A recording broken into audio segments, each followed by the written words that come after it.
بسم اللہ الرحمن الرحیم۔ حضرت ابو ہریرہ رضی اللہ تعالیٰ عنہ سے روایت ہے، رسول اللہ صلی اللہ علیہ وسلم نے فرمایا، اس ممبر کے پاس جو بھی بندہ یا بندی گناہ والی جھوٹی قسم کھائے گا، ہوا تازہ مسواک کے لیے کھائے، اس کے لیے جہنم واجب ہو جائے گی۔ سنن ابن ماجہ، حدیث نمبر 2326۔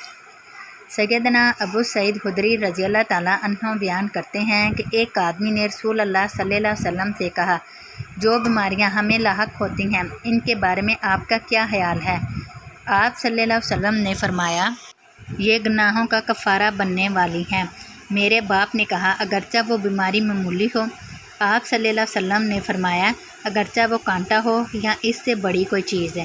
یہ سن کر میرے باپ نے اپنے حق میں یہ بد دعا کر دی کہ اس کی موت تک بہار اس سے جدا نہ ہو، لیکن وہ بہار اس کو حج، عمرے، جہاد فی سبیل اللہ اور باجماعت فرضی نماز سے مشغول نہ کر دے۔ بس اس کے بعد جس انسان نے میرے باپ کو چھوا، بہار کی حرارت پائی، یہاں تک کہ وہ فوت ہو گئے۔ مسند احمد، حدیث نمبر 9372۔ نبی کریم صلی اللہ علیہ وسلم نے فرمایا، جس مسلمان نے مسلم ماں باپ دونوں کی طرف سے یتیم ہو جانے والے بچے کو اپنے کھانے پینے میں اپنے ساتھ رکھا، یہاں تک کہ اللہ تعالیٰ نے اس یتیم کو غنی کر دیا، تو اس کے لیے قطعی طور پر جنت واجب ہو جائے گی۔ جس مسلمان نے مسلمان غلام کو آزاد کیا، تو یہ آگ سے اس کی آزادی کا باعث بنے گا۔ اور جس آدمی نے اپنے والدین دونوں یا کسی ایک کو پایا اور پھر بھی جہنم میں داخل ہو گیا، تو اللہ تعالیٰ اس کو دور کر دے۔ مسند احمد، حدیث نمبر 9065۔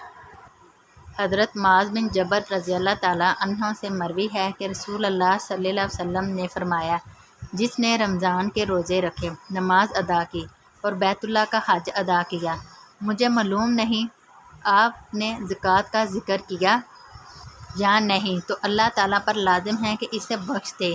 اللہ کے راستے میں ہجرت کی یا اپنی اسی زمین میں بیٹھا رہا جس میں پیدا ہوا۔ معاذ نے کہا، کیا میں لوگوں کو خبر نہ دوں؟ رسول اللہ صلی اللہ علیہ وسلم نے فرمایا، لوگوں کو ان کے حال پر چھوڑ دو، وہ عمل کرتے رہیں، کیونکہ جنت میں 100 درجے ہیں، ہر 2 درجوں کے درمیان اتنا فاصلہ ہے جتنا زمین و آسمان کے درمیان ہے، اور فردوس جنت کا وسطی اور بلند ترین حصہ ہے۔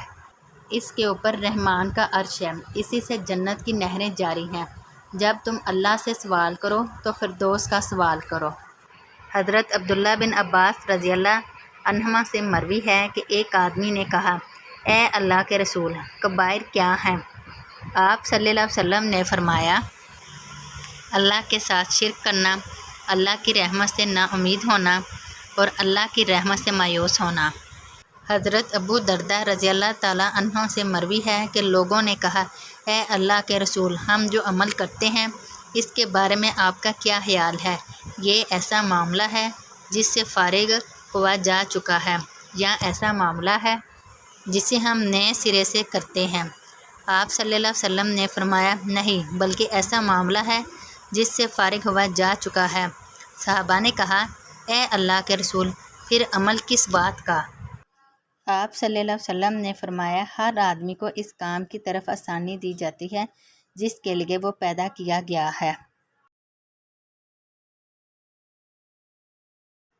حضرت ابوذر رضی اللہ تعالیٰ عنہ کہتے ہیں کہ رسول اللہ صلی اللہ علیہ وسلم نے فرمایا، جس نے باقی ماندہ زندگی میں نیک عمل کیے تو اس کی گزشتہ زندگی کے گناہ معاف کر دیے جائیں گے، اور جس نے باقی ماندہ زندگی میں برے عمل کیے، اسے گزشتہ زندگی اور باقی ماندہ زندگی کے گناہوں میں جکڑ لیا جائے گا۔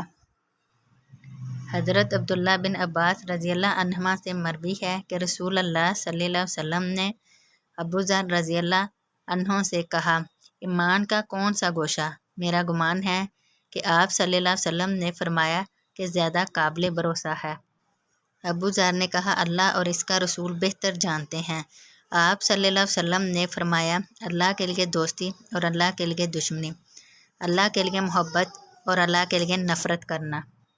نبی صلی اللہ علیہ وسلم نے فرمایا، آخری زمانے میں اللہ کی تقدیر کو جھٹلانے والوں کے بارے میں یہ آیت نازل ہوئی۔ ترجمہ: اور ان گناہ گاروں سے کہا جائے گا دوزخ کی آگ لگنے کے مزے چکھو۔ بے شک ہم نے ہر چیز کو ایک مقررہ اندازے پر پیدا کیا ہے۔